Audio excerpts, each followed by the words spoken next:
and welcome back to the Beautiful Things channel. Today I want to show you how to make one of these cute little scissor keepers that you can pop your scissors into, pop it up and pop it in your craft bag, and it's not going to come to any harm because the point is enclosed in a nice little padded pocket. They're really simple to make. The first thing you want to do is visit our website, the link is down below in the description, and download your PDF pattern and print it off. You're going to need a fabric for your outer, a fabric for your inner, and also some wadding. Now I'm using fusible wadding, but I just happen to have some scraps of this. It is quite expensive, so you can just use regular wadding and either use a spray glue to attach it or baste it on with your machine, however you choose. But you want to cut out one piece from wadding, one piece from your lining fabric, and one piece from your outer fabric.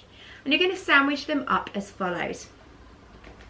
Take your outer fabric and you're going to fuse your wadding to the wrong side of the fabric. If you're not using a fusible wadding, then you could add some spray mount onto the back of your fabric, stick it onto regular wadding and then cut it out. So lay it on the table so that you've got your wadding on the table. You've then got your outer fabric face up on top, and then take your lining fabric and place it right sides together so that the two fabric sides are touching each other and your wadding is on the bottom. You can then clip it up all the way around the outside. We're going to stitch it, but we're going to leave an opening in the long edge, and I've made a mark on the pattern piece that tells you where to leave that opening. So you can quite simply lay your fabric next to your pattern and you'll be able to see where you need to leave that opening. Stitch all the way around with the back tack at either end of the opening and then come back to me. Once you've stitched all the way round, use a sharp pair of scissors to remove the bulk from all four corners. Then you can turn your fabric in the right way, making sure that you place your fingers in between the two fabric layers.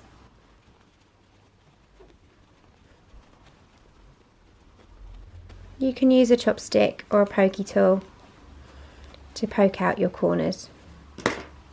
Once you've turned it out the right way, you're going to go and give it a really good press, making sure that you press in your opening edges nice and neatly.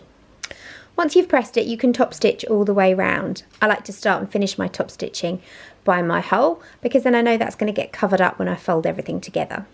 Once you've top stitched all the way around, then it's just a case of folding up your scissor keeper. So you're going to bring your edges in, make like a little kite shape. Now I like to work from the point and I go up, and you will have a little overhanging edge here. Don't worry, you need that seam allowance to allow for your flap to come over. So you can just give it a little tweak, have a little fold and see if you're happy with how it's looking. And once you are, then really make sure you've got a nice neat point here, and you can clip these edges together just with a couple of quilting clips, and then you're going to stitch back over your top stitching line, just starting here at the point where your top stitching turned a corner, starting here with a little back tack, stitch back over your top stitching till you come down to the bottom corner, and again secure it with another little back tack there. And there you have it, you've got your little scissor keeper. All you need to do now is add a popper. So all you're going to do is add a little popper to the flap and a little popper to the front to pop them together. Make sure that you do have a male and a female counterpart. I like to put the male on the inside of my flap so that it's going to go into my female. So you can just fold it over, use an awl just to work out roughly where your holes are going to be. Be very careful, you don't want to push all the way through to the other side of your scissor keeper. Use an awl to make a hole. Pop your popper in.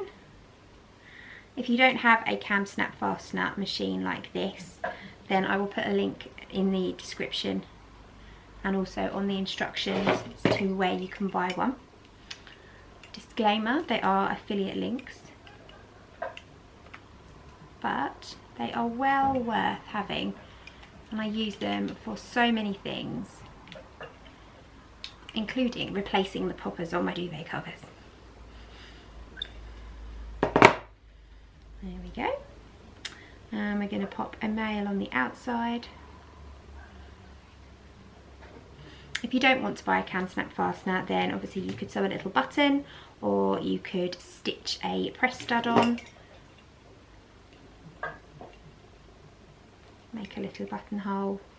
There are lots of different options. Pop a piece of Velcro on, a magnetic snap, although that might stick to your scissors. And there we have it. One little scissor keeper. I think you'll agree these are really cute, and they make lovely little presents if you've got somebody who enjoys a bit of hand stitching or knitting or crochet.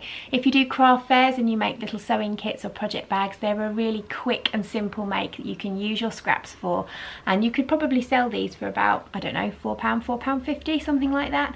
So they're a nice little under a £5 gift. So I hope you've enjoyed this tutorial. If you have, please give it a thumbs up.